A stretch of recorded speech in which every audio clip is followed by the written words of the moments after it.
నమస్తే welcome to Andhraprabha నేను నాగేశ్వరి. విశ్వక్ సేన్ ముందు నుంచి ఏ సినిమాకు ఆ సినిమా డిఫరెంట్ గా ఉండేలా అన్ని రకాల జానర్లను ప్రయత్నిస్తూనే ఉన్నాడు. లవ్ స్టోరీ అయినా, మాస్ క్యారెక్టర్ అయినా, ప్రయోగాత్మక పాత్రలైనా కూడా విశ్వక్ ముందుంటాడు.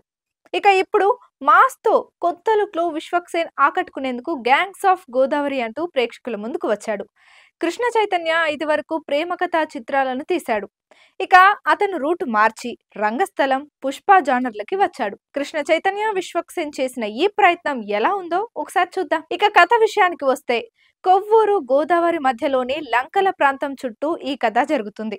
అక్కడ ఓ ఆనవాయితీ ఉంటుంది. గంగమ్మ దగ్గర కత్తి కట్టడం అనే ఓ సాంప్రదాయం నడుస్తుంటుంది. ఎవరి పేరైనా రాసి కత్తి కడితే అతన్ని చంపే వరకు నిద్రపోరు. అలా రత్న అలియాస్ రత్నాకర్, విశ్వక్ సేన్ పేరు మీద అతని నలుగురు స్నేహితులు కత్తి కడతారు. ఆ నలుగురు స్నేహితులు రత్నాన్ని ఎందుకు చంపాలనుకుంటున్నారు? ఈ లంకల ప్రాంతంలోని రాజకీయాలు ఏంటి? నానాజీ అంటే నాజర్, ఎమ్మెల్యే దొరసామి అంటే గోపరాజు రమణ మధ్య వైరం ఏంటి? ఏమీ లేని రత్న ఎమ్మెల్యేగా ఎలా ఎదుగుతాడు? ఆ తర్వాత ఏం జరుగుతుంది? రత్న జీవితంలో రత్నమాల పాత్ర ఏంటి? బుజ్జి అంటే నేహా శెట్టి వచ్చాక రత్న లైఫ్ ఎలా మారుతుంది అన్నదే కథ. ఇక సినిమాలో కథానాయకుడు జీరో నుంచి హీరో స్థాయికి ఎదగడం అన్నది ఎలాగైనా చూపించవచ్చు. రకరకాల దారుల్లో ఎదగడం ఎన్నో సార్లు మనం తెరపై చూసే ఉంటాం. ఈ చిత్రంలోనూ రత్న అలా జీరో నుంచి మొదలుకొని ఎమ్మెల్యే వరకు ఎదుగుతూ ఉంటాడు. అయితే ఆ ఎదిగే క్రమం కొత్తగా అనిపించదు. అలా అని ఆ ప్రయాణం బోరింగ్ గా కూడా ఉండదు. మొదటి పావుగంట ఏదో ఇంట్రెస్టింగ్ గా కథ సాగుతుందే అనిపించేలా ఉంటుంది. కానీ ఆ తర్వాత మళ్ళీ ట్రాక్ తప్పినట్టుగా అనిపిస్తుంటుంది. రొటీన్ కథను చూసినట్టుగానే ఉంటుంది. ఇక రంగస్థలం, పుష్ప ప్రభావం మన డైరెక్టర్ మీద బాగానే పడినట్టు అనిపిస్తుంది. హీరో హీరోయిన్ లవ్ ట్రాక్ కూడా అంత ఇంప్రెసివ్ గా ఏమీ ఉండదు. కానీ తెరపై సుట్టంలా చూసి పోకలా అనే పాట మాత్రం ఒక ట్రీట్ లా చాలా బాగా కనువిందు చేస్తుంది. అనవసరమైన పాటలు, హీరో ఇంట్రడక్షన్ సాంగ్స్ అంటూ ఇలా ఏమీ పెట్టలేదు. కథలో భాగంగానే పాటలు అలా వచ్చి వెళ్ళిపోతూ ఉంటాయి. ఆ విషయంలో దర్శకుడిని మెచ్చుకోవాల్సిందే. ఫస్ట్ హాఫ్ లో ఒకే ఒక్క పాట ఉంటుంది. అలా సోసోగా సాగుతూ పోతుండే కథ ఇంటర్వెల్ కు ఆసక్తికరంగా మారుతుంది. కానీ ఆ ట్విస్ట్ కూడా ముందుగానే తెలిసిపోతుంది. కానీ ఫస్ట్ హాఫ్ లో police station fight goose bump తెప్పిస్తాయి.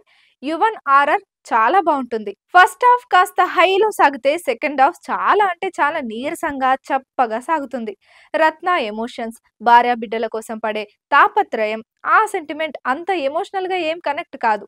Pre climax twist, climax లో Vishwak matured performance, emotional touch చాలా బాగుంటుంది.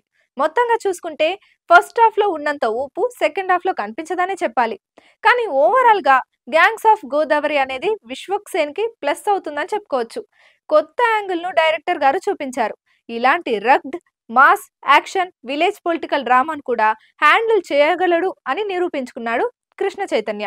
సాంకేతిక పరంగా మాట్లాడుకుంటే యువన్ పాటలు, ఆర్ఆర్ సినిమాకు మేజర్ అసెట్స్. కెమెరా వర్క్ చాలా అంటే చాలా న్యాచురల్ గా అనిపిస్తుంది. మాటలు బాగుంటాయి కానీ యాస మాత్రం అంతగా ఎక్కడా కనిపించదు. ఒక పాట మాత్రం ఎప్పటికీ వినిపించేలా ఉంటుంది. అదే సుట్టంలా చూసి పోకల. ఎడిటింగ్ చాలా చక్కగా కుదిరింది. మరీ లెంతీగా కూడా అనిపించలేదు. సితారా బ్యానర్ నిర్మాణం విలువల గురించి మనం ప్రత్యేకంగా మాట్లాడుకోవాల్సిన పని లేదు. విశ్వక్ సేన్ పర్ఫార్మెన్స్ గురించి మాట్లాడుకుంటే అందరినీ ఆకట్టుకుంటుంది.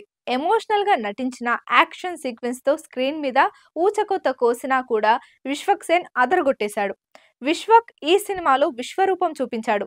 అంజలికి ఇంపార్టెంట్ రోల్ దక్కింది. నేహా శెట్టి నటన పరంగా ఓకే అనిపిస్తుంది. గ్లామర్ పరంగా మెప్పిస్తుంది. విలన్ గా కనిపించిన యాదు అంటే Gagan Vihari. Hero friends gang action కూడా బాగుంది. హీరో ఫ్లాష్ బ్యాక్ లో తండ్రిగా గెద్దరాజు అంటే సాయి కుమార్ పాత్ర కూడా ఆకట్టుకుంటుంది. నాజర్, గోపరాజు రమణ, చిన్నదొర పాత్రలు కూడా చాలా బాగుంటాయి.